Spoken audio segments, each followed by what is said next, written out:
How to fix Downloads folder not responding on your Windows 11 or Windows 10. Hello everyone, and let's get started. If you're having this not responding issue, it could be because of the corrupted files. So some of the troubleshoot that you can apply is, first one is updating your Windows. So first of all, tap on the search button and type in Windows Update. Make sure that you click on check for updates and download and install all the recent versions. Similarly, you can also run the troubleshooters. For that, type in the search button and type in troubleshoots. Then you can search for the particular issue and run the troubleshooter. However, if this does not seem to work, the solution would be these two commands. Now you have to search for command prompt, click on run as administrator, give it the access, and then you have to write in copy paste these two commands. This way you will recover all the corrupted files.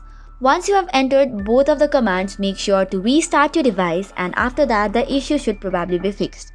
That's all for today's video. For more such contents, do not forget to hit the like and subscribe button.